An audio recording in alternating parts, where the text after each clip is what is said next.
وادخلنا الجنة مع الأبرار يا عزيز يا معز. اللهم إنا نعوذ من سخطك والنار. اللهم نسألك الجنة والجنة ونعوذ من سخطك والنار. اللهم نسألك الجنة والجنة ونعوذ من سخطك والنار. اللهم إنا نعوذ من عذاب القبر ومن عذاب النار. اللهم أعطنا علما نافعا ورزقا وشفاء من كل داء. يا الله أسأل الله سلامة الله وجزاك الله حفظه ونصره. আজকে পাহাড়ি প্রধান অনুষ্ঠান মাসে প্রথম মাহফিল আমরা সকলে উপস্থিত হয়েছি। আল্লাহ মেহরবানি করে আমাদের সকলে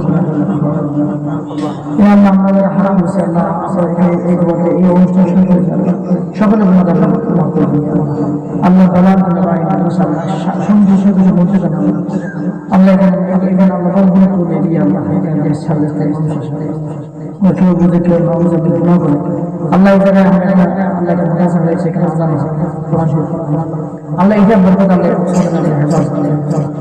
আল্লাহ এখানে পুজো চিন্তা ডাকাচ্ছে আল্লাহ যারা সমাজ রসুলগুলো যারা বিশ্বাস করে আল্লাহ আল্লাহ তাদেরকে আপনি হেদায়েত আল্লাহ আল্লাহ আল্লাহ এই হেফাজত বাচ্চারা যারা ইনশাআল্লাহ আল্লাহ বাচ্চাদেরকে আল্লাহ আলেম হাফেজ বানাই আল্লাহ আল্লাহ সামনে এই মাদ্রাসার সমস্ত প্রয়োজন আল্লাহ তুমি গায়ে আল্লাহ আমাদের দিয়ে দিশা আসছে আল্লাহ আমাদের অনেকে আসছে সব অনেকে আসছে আমাদের আসছে আল্লাহ আল্লাহ সবার আশা আল্লাহ তাআলা আশা করুন এই আল্লাহ আমাদের আশাকে কোনো বরকতের কারণ মানে আল্লাহ আল্লাহ আমাদের তার সহজ অনেক কষ্ট করে এই মাদ্রাসা চালাই আমি জানি অনেক কষ্ট আল্লাহ অনেক কষ্ট করে চালাইছেন আল্লাহ করে গায়ে থেকে সব কিছু ব্যবস্থা করে আল্লাহ আমাদের সকলে আল্লাহ কবুল মঞ্জুর ফরমাইয়া সাল্লাল্লাহু আলাইহি ওয়া সাল্লাম ওয়া আলা আলিহি ওয়া আসহাবিহি আজমাইন বিরহমাতিকা ইয়া আরহাম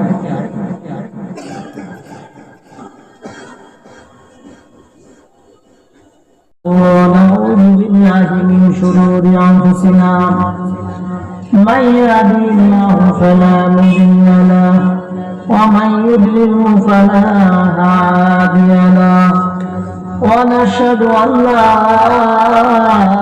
إله إلا الله وحده لا شريك له ونشهد أن محمدا عبده ورسوله أما بعد فأعوذ بالله من الشيطان الرجيم بسم الله الرحمن الرحيم كل نفس ذائقة الموت اللهم صل على محمد وعلى آل محمد كما صليت على إبراهيم وعلى آل إبراهيم إنك حميد مجيد اللهم بارك على محمد وعلى آل محمد كما باركت على إبراهيم وعلى آل إبراهيم إنك حميد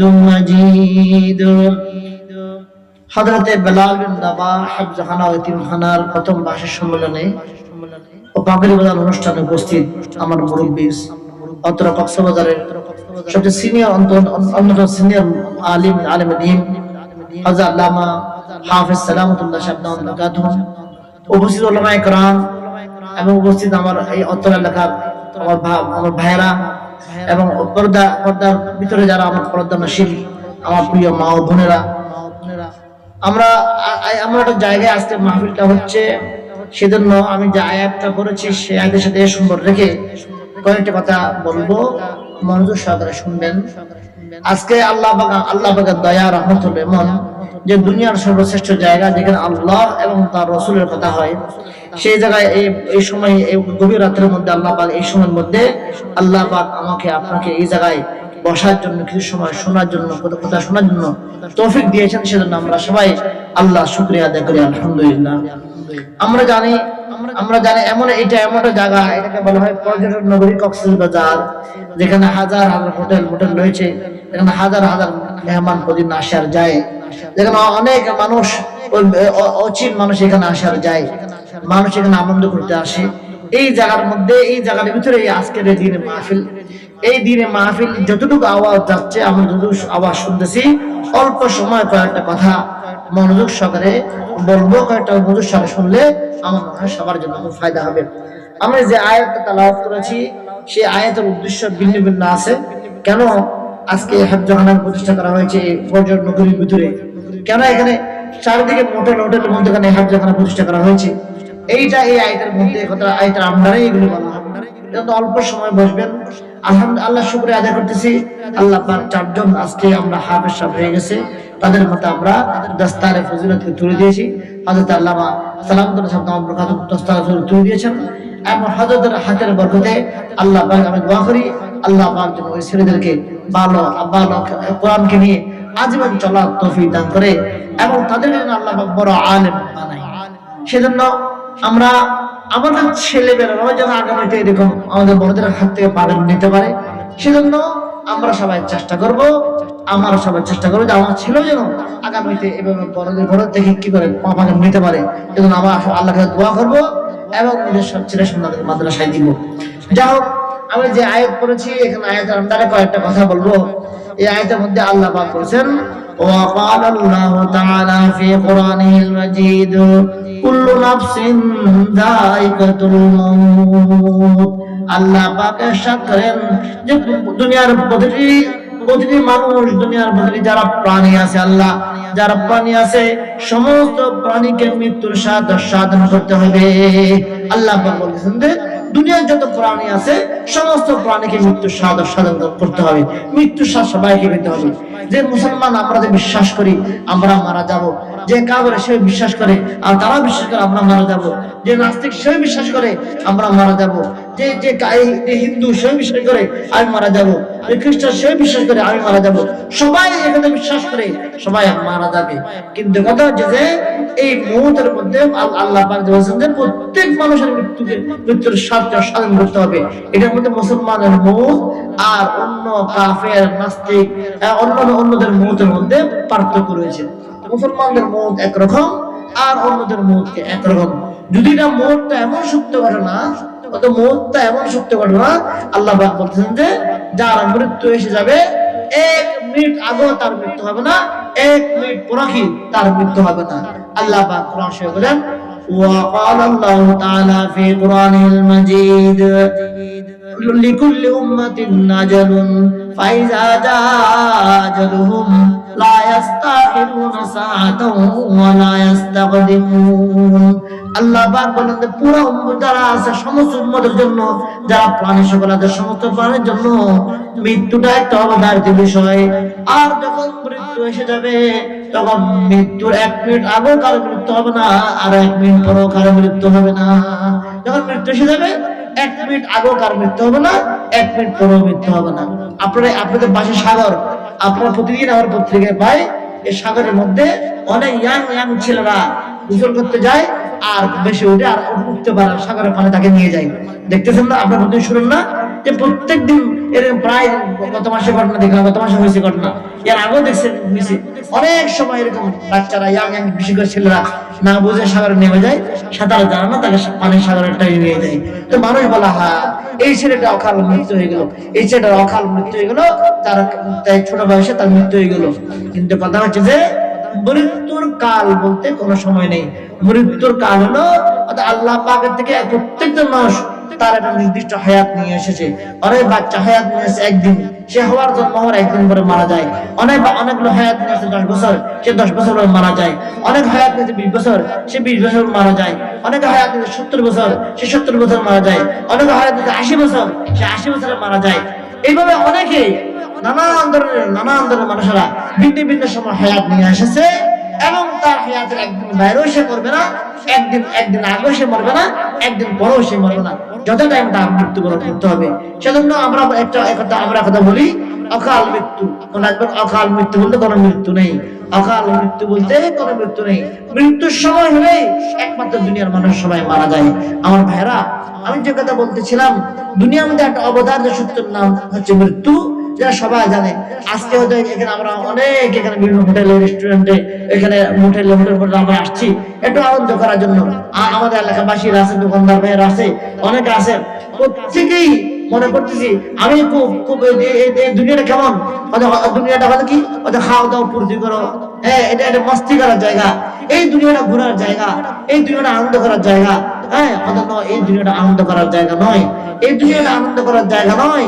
অতএব বলতেছে যে আল্লাহ পাক প্রত্যেক জনকে যখন আল্লাহ পাক ইচ্ছা করে, আল্লাহ পাক ইচ্ছা করে কাউকে কোনো মানুষকে, অনেক মানুষকে তার বাড়ি হলো নেত্রকোনা, সে কক্সবাজার আছে মারা যায়, অনেকের বাড়ি হচ্ছে যে কক্সবাজার সে চিটাং শহর যায় মারা যায়, অনেকের বাড়ি হচ্ছে কক্সবাজার সে ঢাকা যায় মারা যায়, অনেকের বাড়ি হচ্ছে কক্সবাজার সে ময়মনসিংহ যায় মারা যায়, অনেকের বাড়ি হচ্ছে ময়মনসিংহ সে এখানে সে মারা যায়।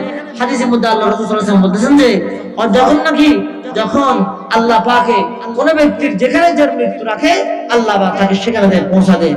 আল্লাহ রাসূল বলেন وقال رسول الله صلى الله عليه وسلم إذا قضى الله لعبد أن يموت بأرض جعل الله له إليها حاجة أو كما قال النبي صلى الله عليه وسلم।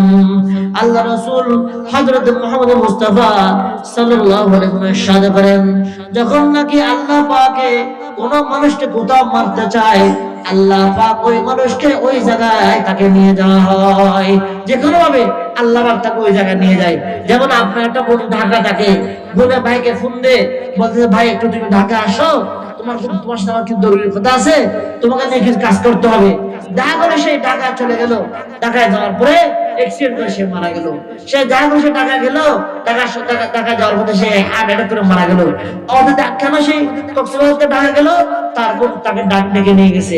হাদিসের মধ্যে আছে যখন কোন ব্যক্তির আল্লাহ পাক যেখানে তার মৃত্যু হবে আল্লাহ পাক তাকে এখানে একটা প্রয়োজন তৈরি করে দেয়, যে প্রয়োজন আল্লাহ পাক তাকে ওখানে নিয়ে যাওয়া হবে এবং তার ওই জায়গায় তার মৃত্যু হবে। এবং এই জন্য অনেকের আমরা দেখি এক প্রান্তের মানে আরেক প্রান্তে মারা যায়, বাংলাদেশ মানে দুবাই যায় মারা যায়, দুবাই থেকে সারা জীবন দুবাই ছিল, হঠাৎ করে আসছে বাড়িতে ওখানে এসে মারা যায়। তাহলে এই যে আসা আর যাওয়া সবগুলো আল্লাহ পাক একটা প্রয়োজন তৈরি করে দিয়েছে এবং তাকে এই জায়গায় আসতে হয়েছে। যাই হোক, তাহলে যে কথা বলতেছিলাম মানুষের মৃত্যু বলতে মানুষের মৃত্যু কোনো ঠিকানা নেই, মানুষের মৃত্যুর কোনো সময় নেই, মানুষের কোনো মৃত্যু নির্ধারিত নেই, মানুষের কোনো মৃত্যু 10 বছর 20 কোনো সময় নেই, সেজন্য মৃত্যুর কোনো কালও নেই, মৃত্যুর কোনো কি নাই কাল নাই, মৃত্যু সব সময় আসতে পারে। আমরা অনেকে মনে করি যারা বুড়া হয়ে গেছে, যাদের দাড়ি পেকে গেছে, সাদা হয়ে গেছে, এসব লোক মারা যাবে, আর যারা ইয়াং বয়সের ছেলেরা আছে তারা মারা যাবে না, সেটা কিন্তু কখনো নয়। মৃত্যু একবার অবধারিত বিষয়। কখনো অনেক আমাদের বাংলাদেশে প্রত্যেক দিন অনেক জায়গায় হোন্ডা অ্যাক্সিডেন্টে ইয়াং ছেলে মারা যায়। এই যে একটা জরিপে দেখা গেছে যে বলতেছে 1 বছরের মধ্যে প্রায় 8,500 ইয়াং ছেলে যাদের বয়স 20 থেকে 35 এরকম ছেলে মারা গেছে, এই হোন্ডা গাড়ি অ্যাক্সিডেন্টে মারা গেছে। 8,500 ছেলে মারা গেছে 1 বছরের মধ্যে। তাহলে এরকম অধিকাংশ গাড়ি অ্যাক্সিডেন্টে মারা গেছে।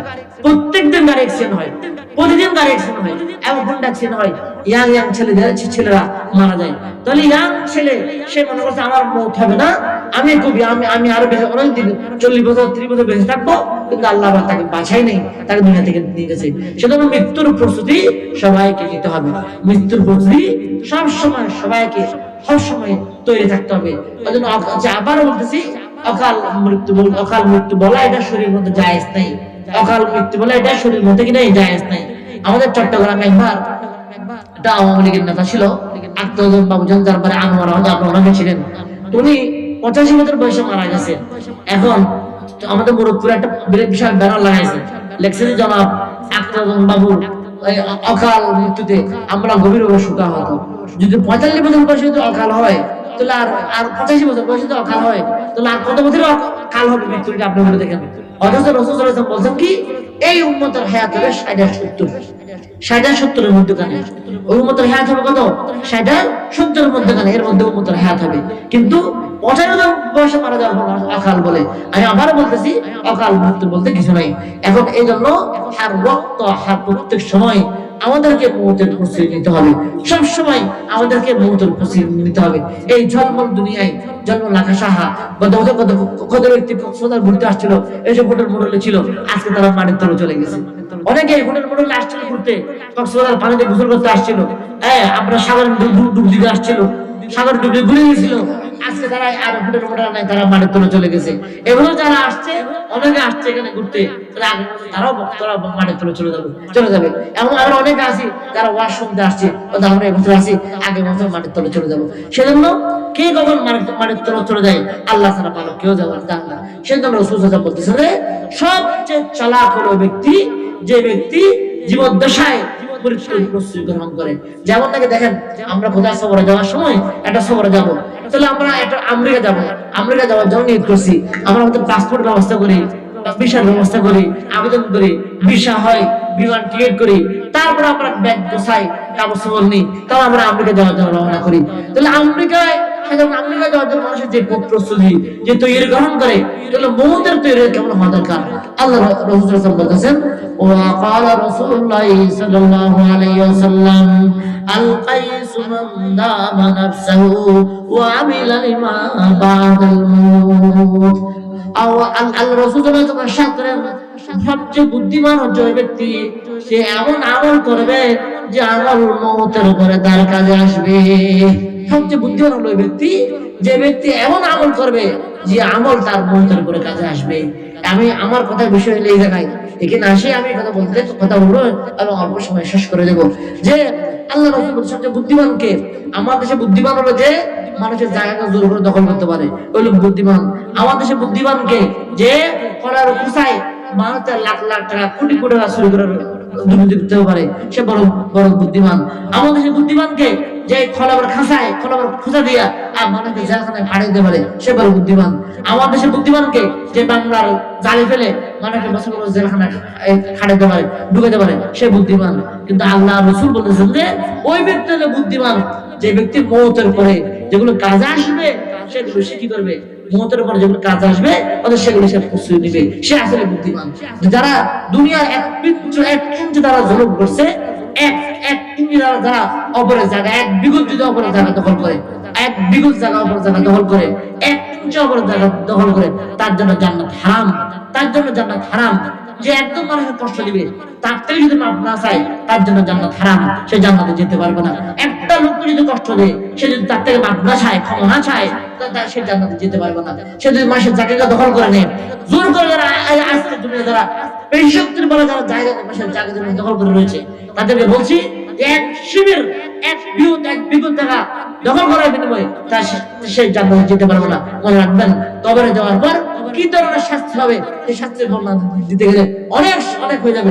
আজকে আমরা আমাদের জমিনে আইল ঠেলে জমিনে আইল ঠেলে দেয়, দেওয়াল দেওয়ার সময় ঠেলে মানুষের জায়গা তুলে দেয়, জোর করে মানুষের জায়গা দখল করে, বিধবা জায়গাকে দখল করে, বাপ মা এতিম ছেলের জায়গাকে দখল করে আবার এগুলো বলে দেখে তুমি আমাকে চিনো, আমি কে? আল্লাহ বলেন আমি তোমাকে চিনি, তুমি জালেম। আল্লাহ বলেন তুমি জালেম, আল্লাহ রাসূল বলেছে তুমি জালেম, যে মানুষের জায়গাকে দখল করেছে, যে এতিম ছেলেকে কষ্ট দিয়েছে। যে আমার দেশে তো যে এতিম কোনো বাচ্চা যদি হয়ে থাকে, তার বাপ মারা গেছে, তার শাসারাও তার জুলুম করে, অথচ ওই শাসারা ওই বাচ্চাটাকে ওই পরিবারটাকে সংরক্ষণ করা দরকার ছিল, তাদেরকে হেফাজত করা দরকার ছিল, সহযোগিতা করা দরকার ছিল, কিন্তু তারা জায়গা দখল করে সহযোগিতা করে, বাচ্চাটাকে পরিবার উচ্ছেদ করে জায়গা দখল করে। আর হাদিসে বলতে আছে যারা মাল না এতিমের মালকে তারা খায়, এতিম দুনিয়ার সবচেয়ে নিকৃষ্ট ব্যক্তি এরা, যারা এতিমের মালকে খায়, যারা এতিমের উপর জুলুম করে, যারা এতিমের উপর জুলুম করে। আমরা এতিমের উপর জুলুম করে খুব সহজ মনে করি। আমরা চাচা হলো আল-আম কাল আব, চাচা হলো বাপের মতো, ওই চাচারাই আজকে কি বলতে হবে। সেজন্য আমি বলতেছিলাম আজকের পৃথিবীতে অনেকে মনে করে, আজকের পৃথিবীতে মনে করে যে আমি জুলুম করে টিকে গেছি, আমি বেঁচে গেছি, কিন্তু জুলুম করে কারোর রক্ষা নেই মেয়েরা, জুলুম করে কারোর রক্ষা নেই। আমি 14 মাস 9 দিন জেলে ছিলাম, আমি লাগাতার 14 মাস 9 দিন জেলে ছিলাম। আমাদেরকে জেলে নেওয়া হয়েছিল, হ্যাঁ, সমস্ত মিথ্যা মামলা দিয়ে 13টা আমাদেরকে মিথ্যা মামলা দেওয়া হয়েছিল, মিথ্যা মামলা জেলে দেওয়া হয়েছে। তখন জালেমরা আমাকে বসায় বলছে, আমাদের আপনাদের আজকে যে ডিএসপি সাহেব আসছে, এই র্যাঙ্কে তার উপর র্যাঙ্কের লোকেরা আসে আমাকে বলছে যে তোমরা যেগুলো বলতেছে এগুলো এই দেশে চলবে না, তোমরা জেলের অন্ধকার থেকে বের হতে পারবে না, এই অন্ধকার প্রবেশে তোমাদের বছরের উপর বেঁধে রাখা হবে। আমি 30 দিন রিমান্ডে ছিলাম।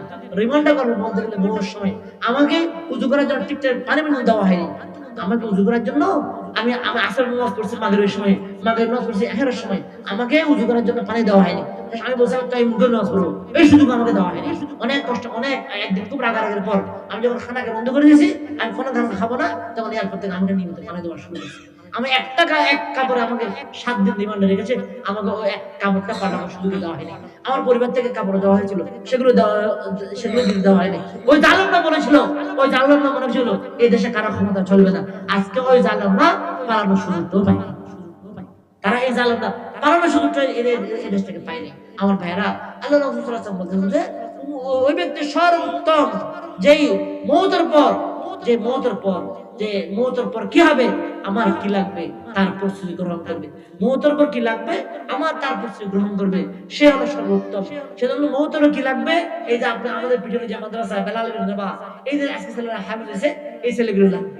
মওতের কি লাগবে, আপনার কি কাজে আসবে, যে মওতের পরে মাদ্রাসায় কোনো ছেলে পড়ান, ওই ছেলে কাজে আসবে।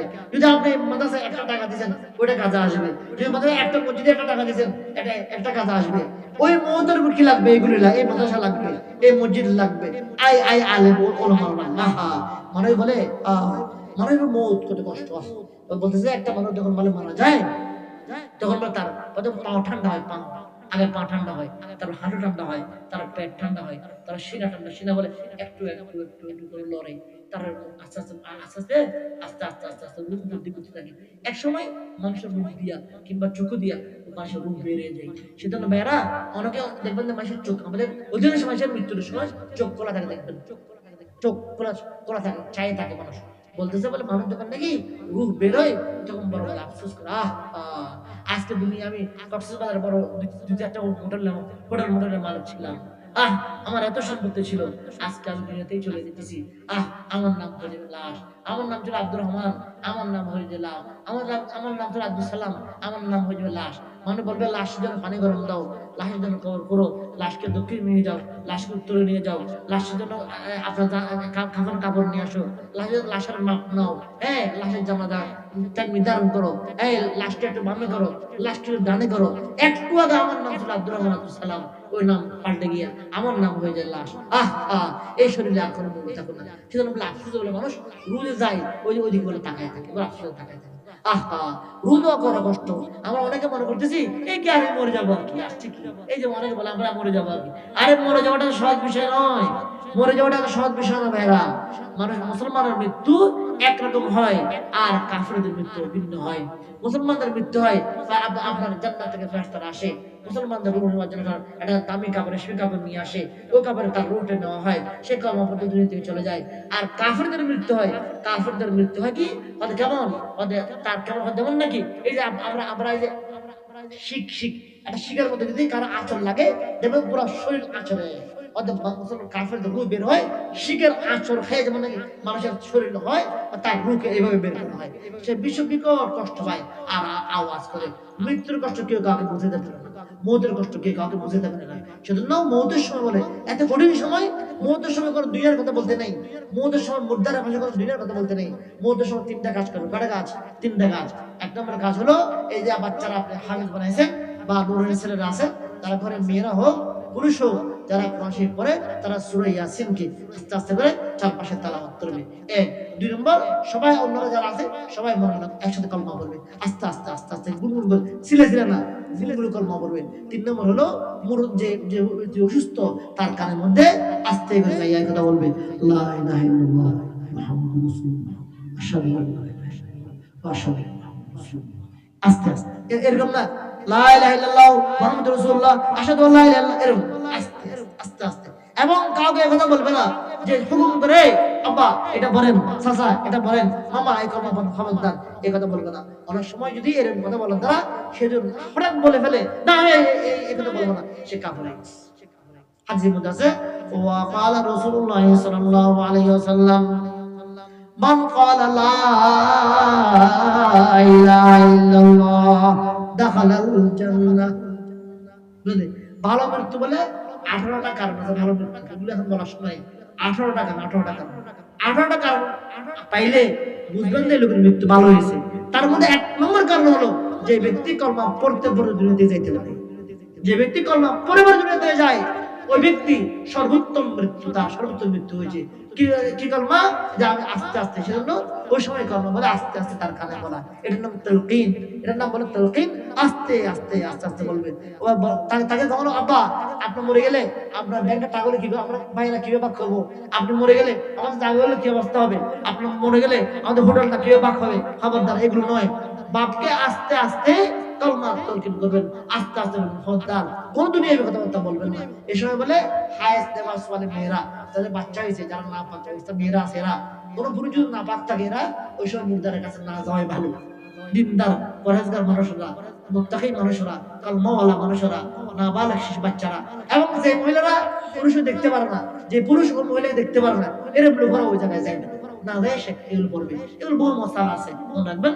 এই জন্য মানুষের কানে কানে কলমা বলতে হবে, লা ইলাহা ইল্লাল্লাহ মুহাম্মাদুর রাসূলুল্লাহ, লা ইলাহা ইল্লাল্লাহ মুহাম্মাদুর রাসূলুল্লাহ। আমাদের দেশে কিন্তু মানুষেরা জিকির করে, বলে যে তাহলিল 1 লক্ষ বার, 2 লক্ষ বার, 4 লক্ষ বার। মনে রাখবেন, আমি আবার বলতেছি, এরকম 2 লক্ষ, 4 লক্ষ, 5 লক্ষ এইসব তাহলিলের কোনো মূল্য নাই যদি আপনার আমল ঠিক না থাকে। মনে রাখবেন, আমি শুধু লা ইলাহা কালমা পড়ে না, লা ইলাহা এটা জিকির, লা ইলাহা কালমা এটা জিকির, সুবহানাল্লাহ এটা জিকির, আলহামদুলিল্লাহ এটা জিকির, লা হাওলা ওয়ালা কুওয়াতা ইল্লা বিল্লাহ এটা জিকির, আল্লাহু আকবার এটা জিকির, আল্লাহু আকবার কবীরা এটা জিকির, প্রত্যেকটা জিকির। শুধু অনেকে তাহলিল পড়ে, মনে করে যে 4 লাখ তাহলিল পড়লে সে বেহেশতে চলে যায়। এগুলো কোনো ভিত্তি নেই। মনে রাখবেন, যদি আপনার আমল আপনার বেহেশতে না নেয়, আপনি দুনিয়া থেকে আপনার তওবা করে যেতে না পারেন, মাসের হক আদায় করে যেতে না পারেন, তাহলে কোনো অবস্থায় আপনি বেহেশতে যেতে পারবেন না। বেহেশতে এত সহজ নয়। শুধু তাহলিল পড়লে হলে 1 লাখ 2 লাখ তাহলিল পড়ে কলমা পড়ে মনে করে বেহেশতে পারে, এই কথা হবে না। এগুলো কোনো ভিত্তি নেই। অনেকে মনে করে কি তাহলিল পড়তে হয়, অনেকে মনে করে মরার সময় নানা ধরনের কুসংস্কার, খবরদার মরার সময় কোন ধরনের কুসংস্কার করবেন, এগুলোতে বাঁচা যাওয়ার চেষ্টা করবেন। এগুলো বেদাত, কুসংস্কার, খবরদার এগুলো করবেন না। আপনি আপনার পরিবারকে বলে যাবেন, আপনি আপনার পরিবারকে এই কথা বলবেন যে আমি মারা যাওয়ার পর আপনারা কি করবেন? সবাই মিলে আমি মারা যাওয়ার পর আমি যখন নামাজ পড়া হয়ে যায়, কোনো কারণ আল্লাহ না করো, তো তোমরা আমার নামাজ পড়াকে আদায় করে দিবা।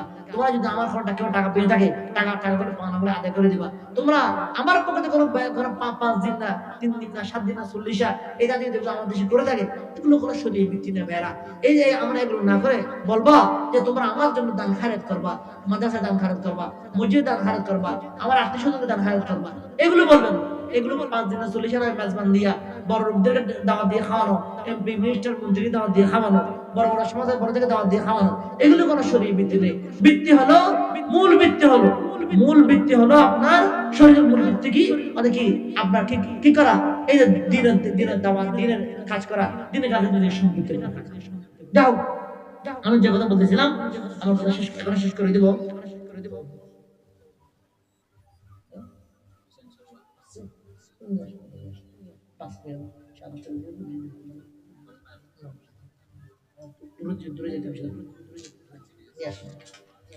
যাও, আমি যে কথা বলতেছিলাম ভাইরা, তাহলে সবচেয়ে চালাক হলো ব্যক্তি। আজকে আপনাদের পাশে বেলাল বিন রাবাহ মাদ্রাসা হয়েছে, আপনি এখানে সব আমরা দেখছি সব হোটেল মোড়ের মধ্যখানে, সাগরের মধ্যখানে এখানে হয়েছে 5 ওয়াক্ত 5 বার আজান হয়, 5 ওয়াক্ত 5 বার আজান হয়, 5 ওয়াক্ত 5 বার আজান হয়। আল্লাহু আকবার, আল্লাহু আকবার, আল্লাহু আকবার, আল্লাহু আকবার, আল্লাহু আকবার, আল্লাহু আকবার, আল্লাহু আকবার, আল্লাহু আকবার। এটা সাইবার তাকবীর, সাইবার প্রত্যেক তাকবীরে কথা বলা হয়, হে বান্দা তুমি ওই উপরের মালিক হলো আল্লাহ, নিজের মালিক হলো আল্লাহ, পশ্চিমের মালিক হলো আল্লাহ, পূর্বের মালিক হলো আল্লাহ, উত্তরের মালিক হলো আল্লাহ, দক্ষিণের মালিক হলো আল্লাহ, সব জায়গার মালিক আল্লাহ। তুমি এই জমিনে গ্রহণ করেছো।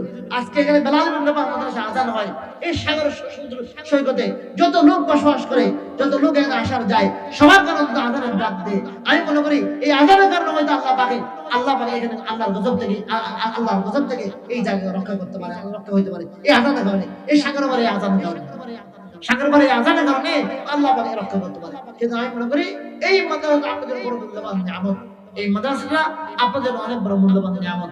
মেহেরবানি করে দয়া করে আপনারা এই মাদ্রাসা দেখবেন, মাদ্রাসা নিজামী মাদ্রাসা দেখবেন এবং মনে করবেন যে এইটা এখানে আজান হয়, এই আজান যত লোক এখানে যায় আর যত জায়গা আওয়াজ যায় ওই জায়গা আল্লাহ হয়তো হেফাজত করবে। এতে এগুলো গুণার দরিয়া, আপনার যারা পর্যটন মানে গুণার দরিয়া, হ্যাঁ পর্যটন মানে গুণার সাগর। আপনারা দেখেছেন কি সব আপনারা জানেন, আপনাদের কিছু বলতে হচ্ছে না, সব কিছু বলতে সব আপনারা জানেন। তাহলে এই জায়গার মধ্যে একটা মাদ্রাসা হয়েছে, এই মাদ্রাসা নিয়ামত মনে করবেন, মাদ্রাসায় দেখবেন নিজের মতো মনে করবেন এবং মাদ্রাসায় ভূমিকা রাখবেন। সবাই মাদ্রাসা দিয়ে দেখবেন, ছেলেগুলো দিয়ে দেখবেন, এখানে অনেক এতিম ছেলে আছে, আপনারা অন্তত একজন পারলে একজন এতিম ছেলে জিম্মাদার নেবেন যে আমি এতিম ছেলেটাকে খানা খরাই আমি দিব, এরকম জিম্মা তৌফিক থাকলে সেরকম জিম্মাদার নেবেন। আল্লাহ পাক আমাদেরকে যে শুনছি এগুলো আমল করার তৌফিক দান করুন। আমি অনেক দূরে চিটাং চলে যাব, অল্প 10 মিনিট আমি মুহূর্তে আসছি পানি দেওয়ার জন্য, একটু দোয়া নেওয়ার জন্য। বক্তা আমার পাশে বসে হুজুর মৌলানা সাহেব বয়ান করবে, আমি একটু 10 মিনিট এমনি কথাবার্তা বললাম, আমি আবার এখন চিটাং চলে যেতে হবে। কালকে আমার সকালে চিটাং অনেক প্রোগ্রাম, আমাদের সব পরীক্ষা আছে, দিনের মধ্যে প্রায় 7-8টা প্রোগ্রাম আছে কালকে দিনে। সেজন্য দোয়া চাই সবার কাছে, আল্লাহ তো আপনারা দোয়া করবেন আল্লাহ যেন মাদ্রাসাকে কবুল করে। মতন সাহেব অনেক কষ্ট করতেছে, আল্লাহ পাক আমাদের মতন সাহেবকে যেন আল্লাহ পাক কবুল করে। উস্তাদ মৌলানা আজম মৌলানা সরকারি পরিচালক অনেক কষ্ট করতেছে, আল্লাহ পাক যেন ওদেরকে আল্লাহ পাক কবুল করে, ছেলেদেরকে যেন কবুল করে, আল্লাহ পাক যেন কবুল করে। এদের সবাই দোয়া করবেন। ওয়া আখিরু দাওয়ানা আলহামদুলিল্লাহ।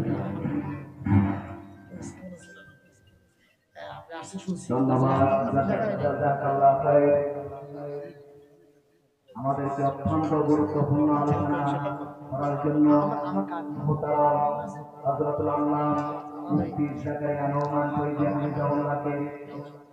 বিশেষভাবে ধন্যবাদ দেওয়া হচ্ছে আমাদেরকে সময় দেওয়ার জন্য।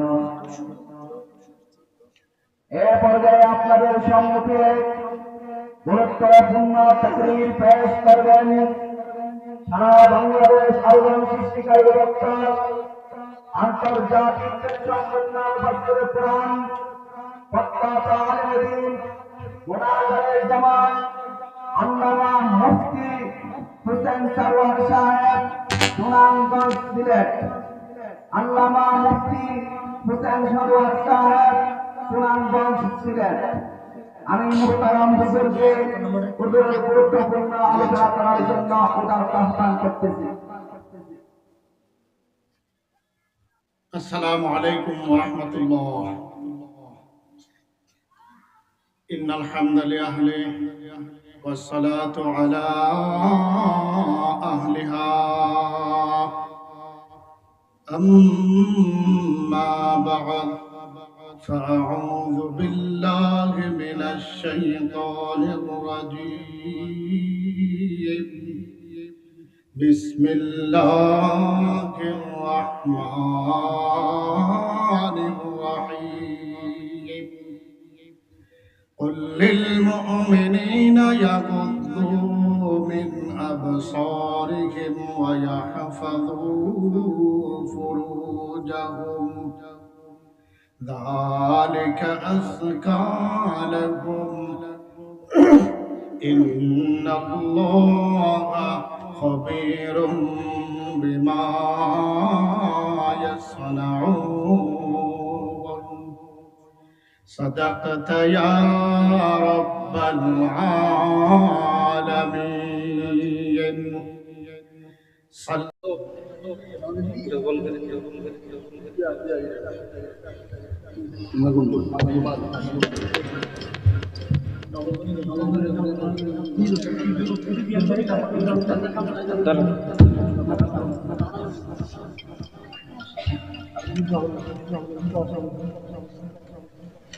তিন নম্বর হাফেজ মোহাম্মদ পিতা মোহাম্মদ সাহেব, ঠিকানা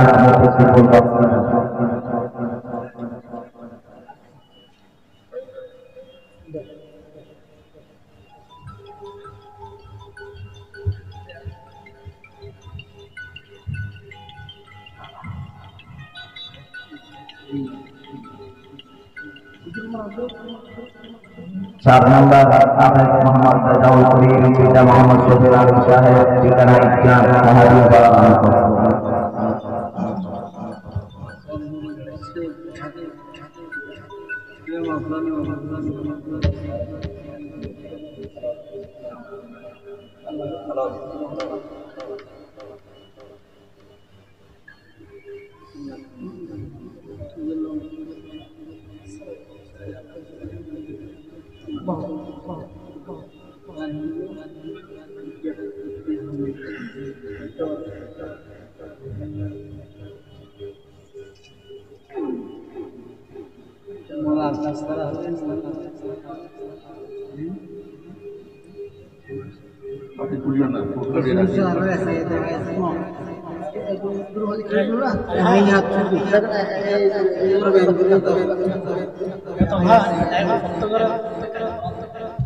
আবার সাপোর্ট করে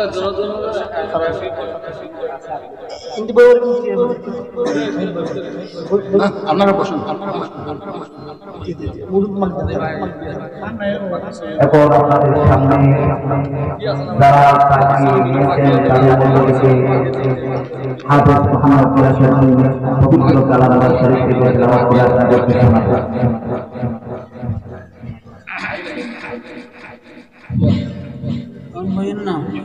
السلام عليكم ورحمة الله وبركاته. أعوذ بالله من الشيطان الرجيم. بسم الله الرحمن الرحيم. لقد صدق الله رسوله الرؤيا بالحق لتدخلن المسجد الحرام إن شاء الله آمنين محلقين رؤوسكم ومقصرين لا تخافون فعلم ما لم تعلموا فجعل من دون ذلك فتحا قريبا صدق الله العظيم. পবিত্র কালামুল্লাহ শরীফ থেকে তেলাওয়াত করে শোনাচ্ছেন হাফেজ মোহাম্মদ মুজিবুর রহমান। হাফেজ মোহাম্মদ মুজিবুর রহমান।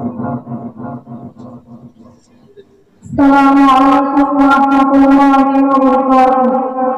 أعوذ بالله من الشيطان الرجيم. بسم الله الرحمن الرحيم. إن الذين آمنوا وعملوا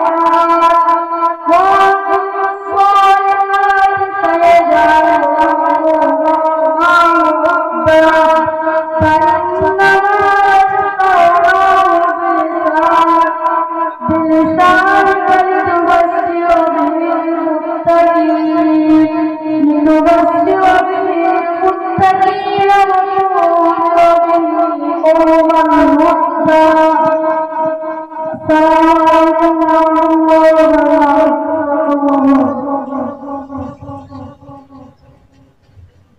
এখন পবিত্র কালামুল্লাহ শরীফ থেকে তেলাওয়াত করে শোনাবেন হাফেজ মোহাম্মদ সাজ্জাদ হোসেন।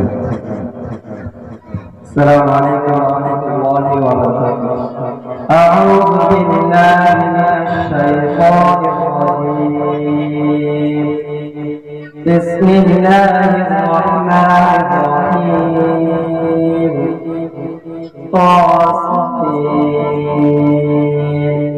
تلك آيات القرآن وكتاب مبين هدى وبشرى للمؤمنين صدق الله العظيم. السلام عليكم ورحمة الله وبركاته. পবিত্র কালামুল্লাহ শরীফ থেকে পাঠ করে শোনাচ্ছেন হাফেজ মোহাম্মদ দাউদপুরি।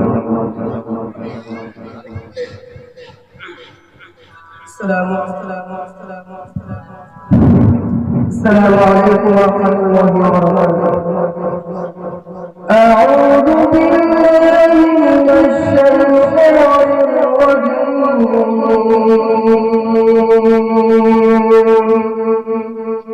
بسم الله الرحمن الرحيم.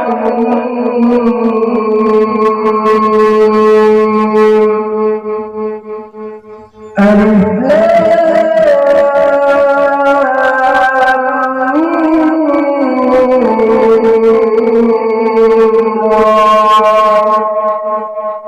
تلك آيات الكتاب والذي أنزل